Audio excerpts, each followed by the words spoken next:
Representation of people act, ये act related है everything related to about elections. Elections के through ही हम किसी को रिप्रेजेंट करते हैं, इसलिए ये एक्ट बना है रिप्रेजेंटेशन ऑफ पीपल एक्ट। ये बना है under article 327 to regulate elections under parliament, more particularly Lok Sabha and state legislative assembly. इसमें हम देखेंगे जो दो एक्ट्स बने हैं रिप्रेजेंटेशन ऑफ पीपल एक्ट के, एक 1950 का और एक 1951। उसके हम प्रोविजंस देखेंगे क्या है। मेनली इस क्वेश्चंस में यूपीएससी में डिस्क्वालिफिकेशन पे आता है सवाल कि मेंबर्स ऑफ द लेजिस्लेचर को कैसे डिस्क्वालीफाई किया जाता है, किस ग्राउंड्स पे, और उसका प्रोसीजर देखेंगे हम डिस्क्वालिफिकेशन का कैसे होता है। कुछ वे फॉरवर्ड रहेगा, कुछ कमिटीज़ के बारे में देखेंगे और कुछ कोट्स रहेंगे टू कंक्लूड योर आंसर्स। और इससे यूपीएससी के 2019, 22 और 20 का सवाल बन जाएगा। तो शुरू करते हैं। अंडर आर्टिकल 327 ये दोनों एक्ट्स बने थे, representation of people act 1950 and 1951। पहले 1950 का देखते हैं। 1950 का एक्ट इलेक्शन होने के पहले की जो भी चीज़ें हैं उसके बारे में प्रोविजंस है, जैसे allocation of seats, delimitation of seats, constituencies, delimitation of constituencies, voter qualifications और इलेक्टोरल रोल्स। इलेक्शन करने के लिए पहले क्या चाहिए हमें? सीट्स चाहिए। इलेक्शन के लिए पहले हमें क्या करना है कि पहले तो अलोकेशन ऑफ सीट्स करना पड़ेगा राज्यसभा में या Lok Sabha, what ever may be the case, कि कितने सीट्स होंगे।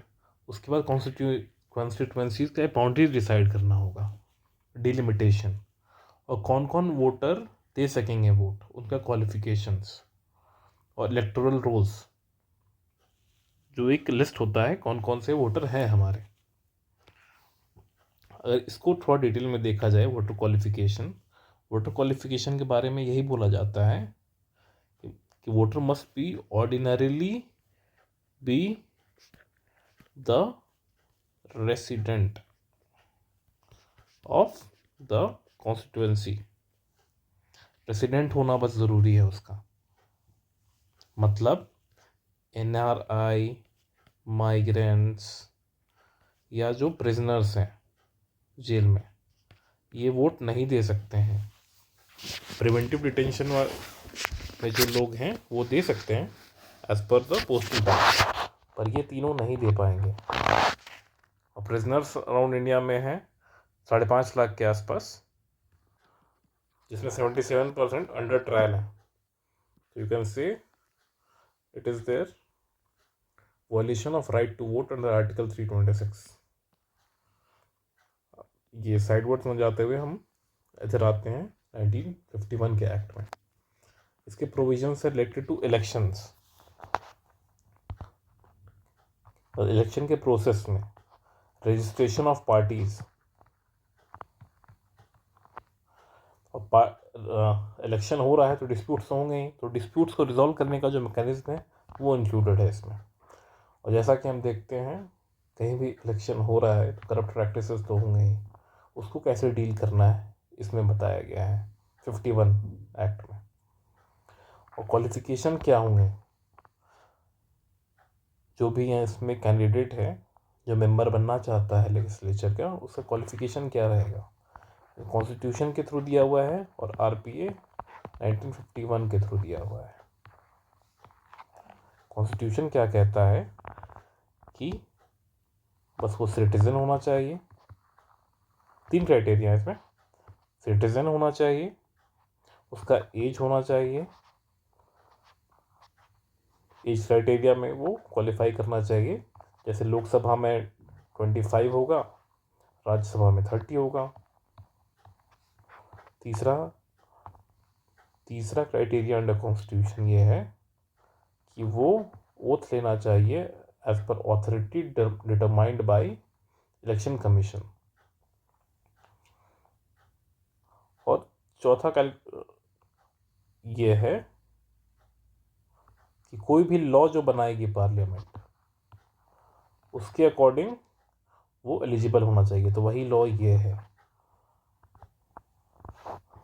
कॉन्स्टिट्यूशन में क्या है, सिटीजन होना चाहिए इंडिया का, एज क्राइटेरिया फुलफिल करना चाहिए, वो ओथ लेना है उसे as per authority decided by election commission.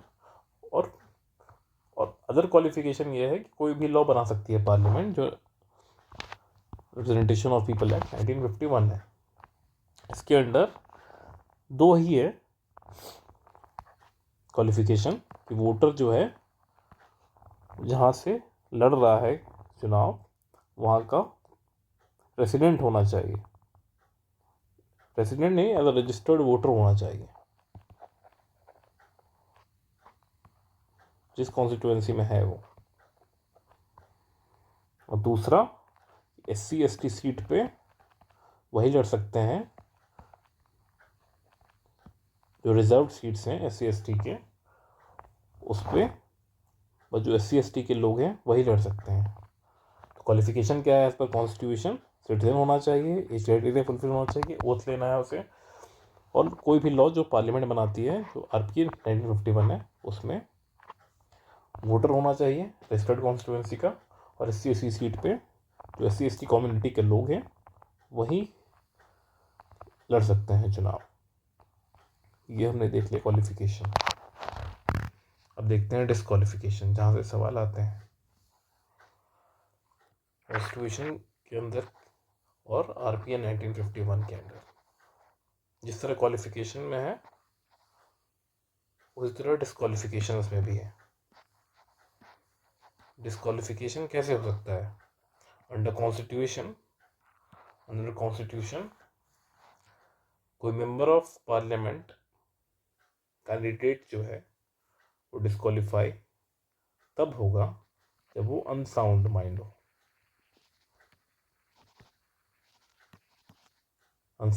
हो, अनडिस्चार्ज इंसॉल्वेंट हो। तीसरा अक्वायर्ड सिटीजनशिप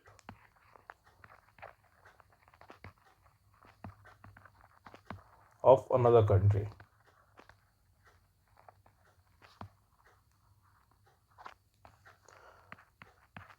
या चौथा वो इंटरेस्ट है उसका किसी भी ऑफिस ऑफ प्रॉफिट में। इसको ऐसे याद कर सकते हैं, पगला आदमी है अनसाउंड माइंड का, पगला है तो पैसा तो सारा चला गया उसका, कंगाल हो चुका है, अनडिस्चार्ज इंसॉल्वेंट। और पगला है तो कोई दूसरा कंट्री का सिटीजनशिप लेना चाहेगा, और ऑफिस ऑफ प्रॉफिट में इंटरेस्ट है उसका। और डिस्क्वालिफिकेशन का ये भी है कि पार्लियामेंट कोई लॉ बना सकती है जिसके लिए ये RPA 1951 में प्रोविजंस हैं। इसके अंदर क्या क्या प्रोविजंस है डिस्क्वालिफिकेशन के, अब वो हम देखेंगे। पहला ये है कि वो कन्विक्टेड हो किसी भी कोर्ट से फॉर 2 years या ज़्यादा, तो वो डिस्क्वालीफाई हो जाएगा as a member of legislature, whether from parliament और फ्रॉम स्टेट लेजिस्लेचर। और ये प्रोविजन दिया हुआ है सेक्शन 8 क्लॉज 3 ऑफ RPA 1951। इसमें एक केस हमें ध्यान देना है, लिली थॉमस केस 2013। इसने सेक्शन 8 क्लॉज 4 ऑफ RPA 1951 को अनकॉन्स्टिट्यूशन कह दिया था, अल्ट्रा वायर्स, क्योंकि ये 3 महीने का समय देता था, 3 months of time to appeal in high court, और इस टाइम में वो मेंबर ऑफ पार्लियामेंट या स्टेट लेजिस्लेटिव असेंबली वो रह सकता था, जो भी मेंबर है। तो ये जो इसका बहुत ज़्यादा अब्यूज़ होता था, इसलिए लिली थॉमस केस में सुप्रीम कोर्ट ने इसे अनकॉन्स्टिट्यूशनल कह दिया। अब आगे और डिस्क्वालिफिकेशंस देखते हैं, इसमें कुछ और इम्पोर्टेंट केसेस देखते हैं पहले कि ये जो क्लॉज है, conviction for any offence which has punishment greater than 2 years, उसमें लालू यादव का बहुत फेमस केस है। ये 2010 के आसपास हुआ था, कुछ नाम याद नहीं है, ईयर याद नहीं आ रहा। लालू यादव केस था।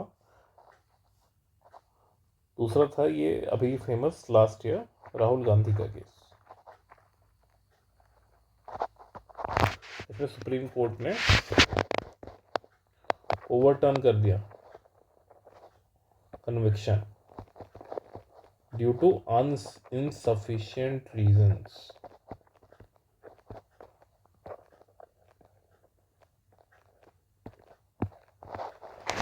और तीसरा है मोहम्मद फैसल का, ये केरला हाई कोर्ट में था, इसने ओवरटर्न कर दिया कन्विक्शन, ओवरटर्न ही सस्पेंड कर दिया conviction.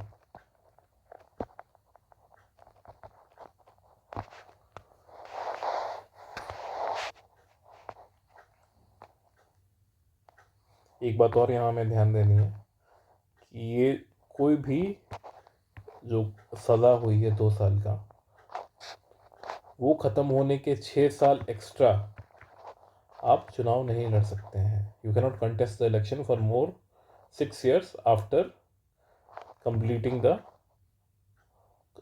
Punishment period. For example, अगर 3 years का पनिशमेंट हुआ है, 3 + 6 9 years तक आप नहीं लड़ सकते हैं चुनाव। You can not contest the election for 9 more years। तो ये पहला क्राइटेरिया था डिस्क्वालिफिकेशन का, conviction for offence with punishment greater than 2 years। दूसरा है election related to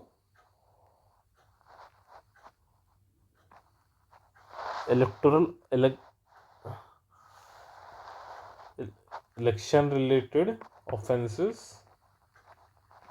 and corrupt practices।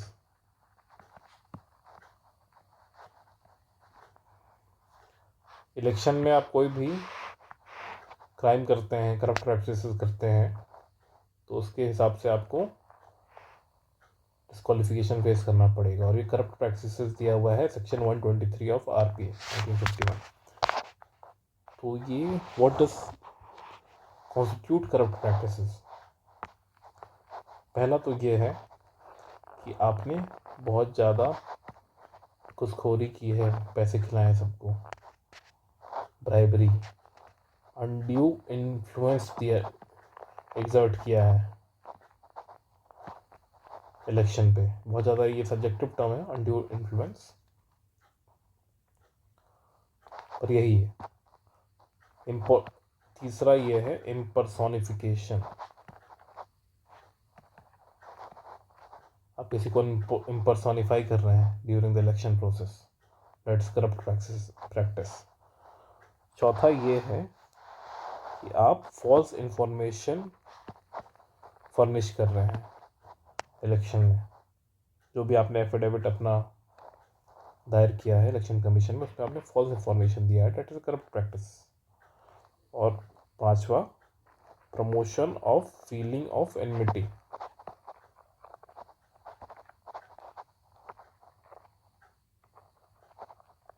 और hatred, promotion of feeling of enmity और hatred. 5 चीज़ें आती हैं करप्ट प्रैक्टिसेस में, which is given in section 123 of RPA, and that is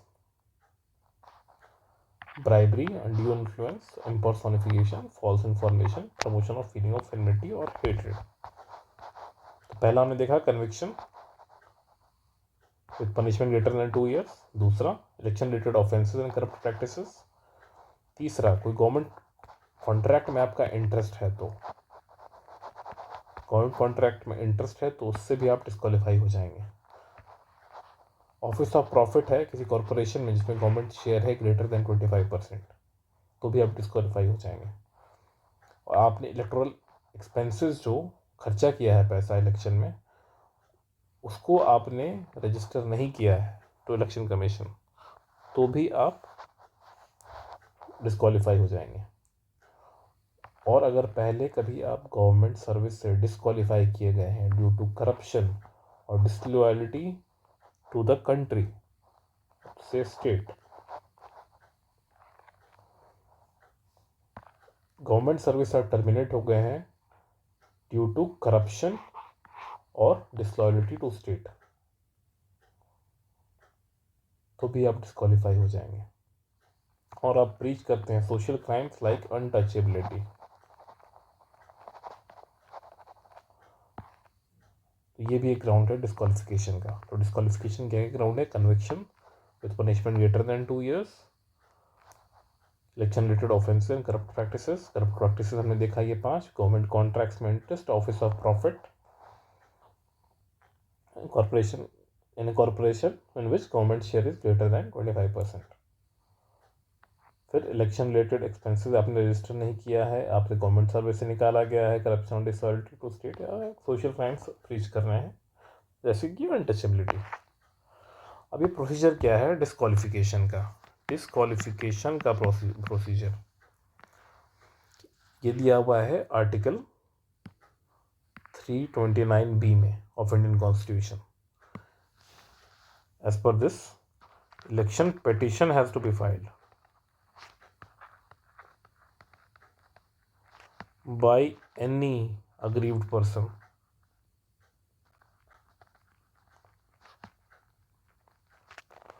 election petition file करेगा कोई भी एग्रीव्ड पर्सन, और ये करेगा हाई कोर्ट में within 45 days of disqualification.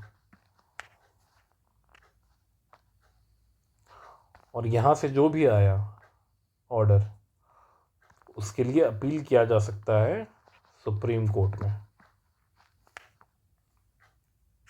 With in 1 month।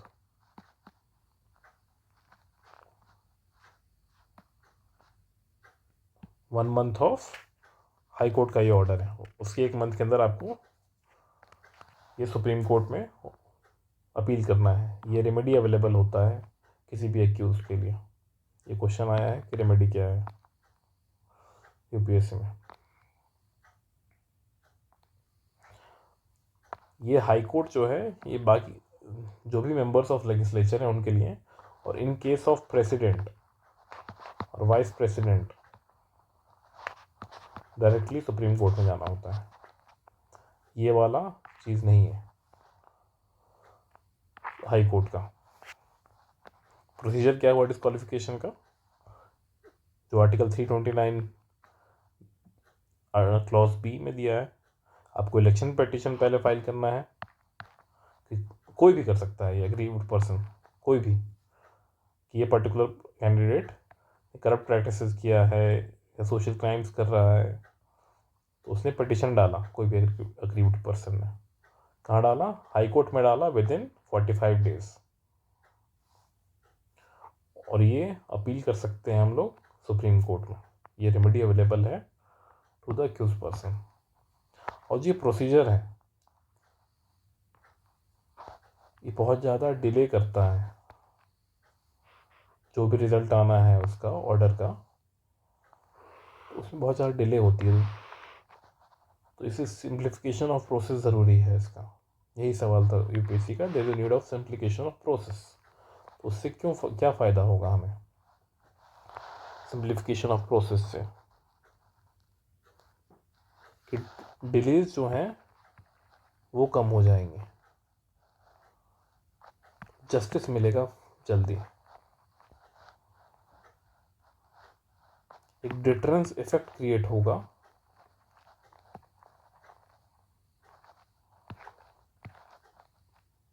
जिससे डिक्रिमिनलाइजेशन ऑफ पॉलिटिक्स होगा, या बोलिए डिक्रिमिनलाइजेशन ऑफ इलेक्शंस।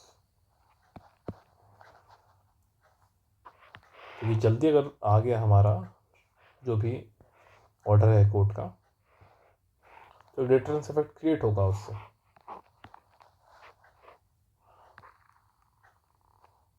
और इलेक्शन कमीशन का है ये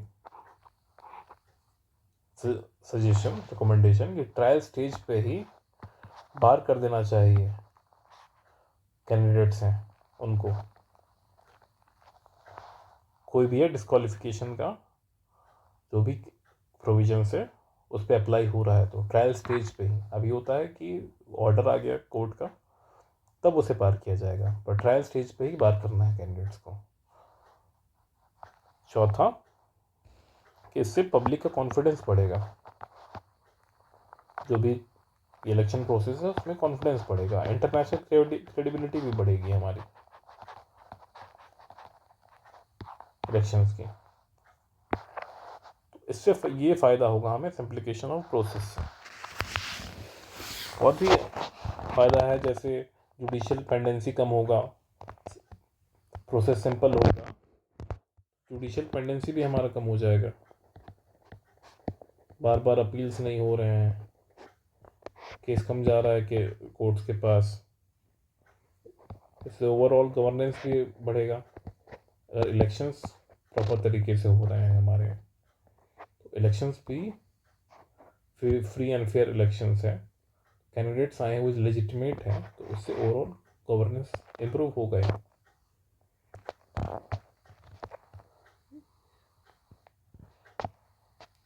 अब वे फॉरवर्ड कुछ देख लें कि पहला सजेशन ये है कि मॉडल कोड ऑफ कंडक्ट को ही स्ट्रेंथन किया जाए, ताकि जो ऐसे अनसोशल एलिमेंट्स हैं वो आए ही ना सर इलेक्ट हो गए। इसके लिए हम क्या कर सकते हैं, स्टैट्यूटरी बैकिंग दे सकते हैं इसको। अभी स्टैट्यूटरी बैकिंग नहीं है मॉडल कोड ऑफ कंडक्ट का। बहुत बार देखा जाता है कि कोई भी एग्रीव्ड पर्सन जो है यहाँ पे ये फ्रिवुलस कंप्लेंट्स कर रहा है, तो इसके लिए पेनलाइजेशन होना चाहिए। और हाई कोर्ट को भी fast track courts fast track courts establish करने चाहिए for speedy resolution of the cases.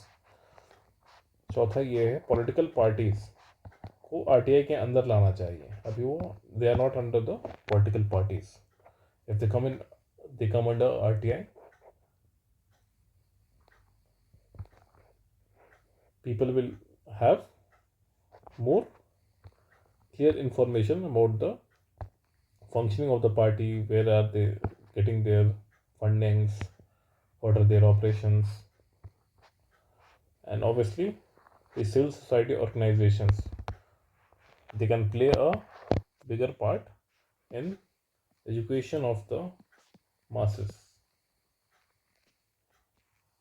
उनको इलेक्शंस के बारे में अच्छे से एजुकेट किया जाए, अवेयर किया जाए। इसमें कुछ उमेश सिन्हा कमेटी के रिकमेंडेशंस हैं, जैसे कि अभी डिजिटल मीडिया आने के बाद, सोशल नेटवर्किंग साइट आने के बाद, बहुत सारे जो कैंपेन्स होते हैं एलिमेंट्स वो सोशल मीडिया पे, जैसे ट्विटर पे, फेसबुक पे, इंस्टाग्राम पे दिखेगा आपको।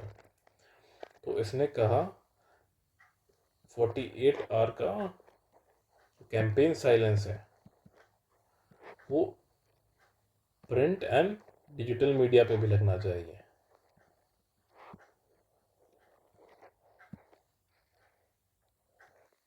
और इस कंटेंट मॉनिटरिंग कमेटी एक बननी चाहिए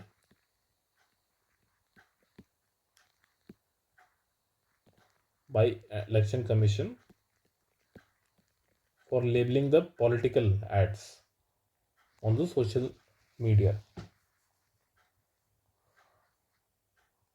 और जो भी इंटरमीडिएट, तीसरा रिकमेंडेशन ये है, जो भी इंटरमीडियरीज हैं, इंटरमीडियरीज यहाँ पे मतलब सोशल मीडिया साइट्स हैं, उन्हें इंश्योर करना है कि वो मिसयूज़ नहीं होने दे रहे हैं अपने प्लेटफॉर्म का। जैसे फेसबुक मिसयूज़ नहीं होने दे रहा है, ट्विटर मिसयूज़ नहीं होने दे रहा है, वो फॉल्स इन्फॉर्मेशन डाल के वहाँ पे उन्हें तुरंत रिमूव करना होगा वो सेक्शंस, वो पोस्ट्स। ये हुआ उमेश सिन्हा कमेटी का recommendation.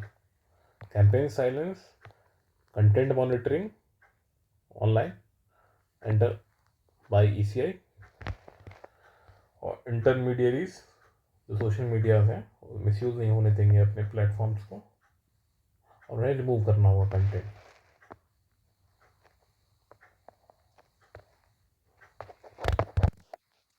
To end the answer,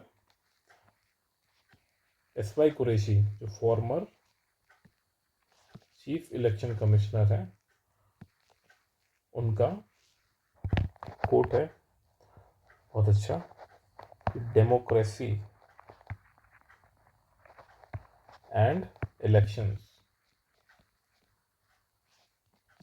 और कॉन्जेनिटल, मतलब बचपन से ही साथ में है, जन्मजात, एंड inseparable,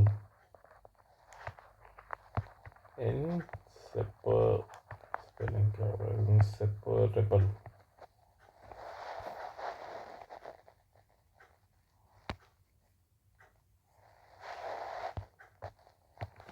मतलब डेमोक्रेसी है, इलेक्शन के थ्रू ही डेमोक्रेसी इंश्योर करेंगे ना हम लोग, तो democracy and elections are congenital and inseparable। ऐसे लिखेंगे, election, democracy and election have a congenital and inseparable relationship।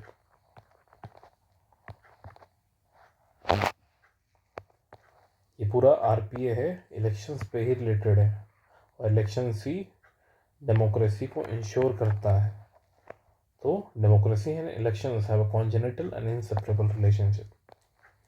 ऐसे भी लिख सकते हैं हम लोग, free and fair elections is a part of basic structure doctrine given in Indira Nehru Gandhi case. इसमें सुप्रीम कोर्ट ने कहा था free and fair election is a part of basic structure doctrine. तो फ्री एंड फेयर इलेक्शंस हमें ensure करेंगे through effective and efficient implementation of RPA 1951।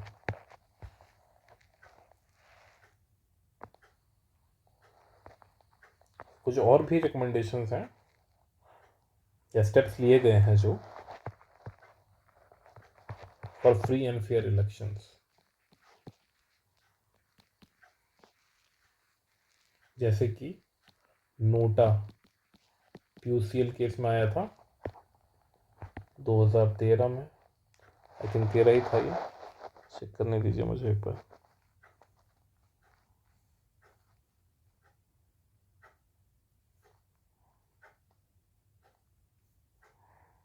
तेरह 2009। इसके through voters can express their dissent, their grievance, कि मुझे कोई भी candidate पसंद नहीं है, none of the above, NOTA. यहाँ हमारा ये क्या था, वीवीपैटी तो मशीन से आया था, voter verifiable paper audit trial. इससे किसमें आया था, सुब्रमण्यम स्वामी केस में 2013। इससे ऑडिट होता है पेपर्स का, और ऑडिट होता है वोट्स का थ्रू पेपर जो प्रिंट होते हैं वीवीपैट मशीन से ऑडिट करने के लिए। और क्या होता है, मतलब और स्टेप्स क्या लिए गए हैं फ्री एंड फेयर इलेक्शंस के लिए, तो नोटा हो गया, वीवीपैट हो गया, और मैंडेटरी जो भी आपका क्रिमिनल रिकॉर्ड्स हैं उसको पब्लिक करना है।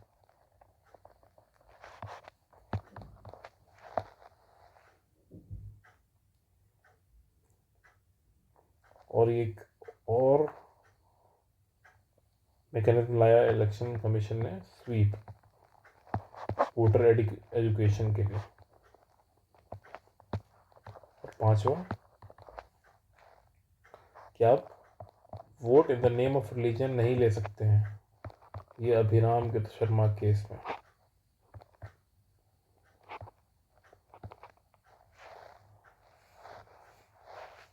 तो कुछ स्टेप्स लिए गए थे free and fair election ensure करने के लिए।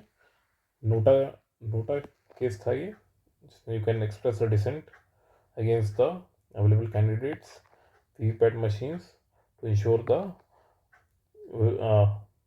efficiency of effectiveness of EVM machines। Criminal records आपको पब्लिक करना है if you are candidate, for voters to take a very informed decisions. SVEEP mechanism, SVEEP का फुल फॉर्म आपको बताता हूँ, systematic voters education and electoral participation. Voter education होगा तो इससे पार्टिसिपेशन बढ़ेगा और वोटर टर्नआउट बढ़ेगा।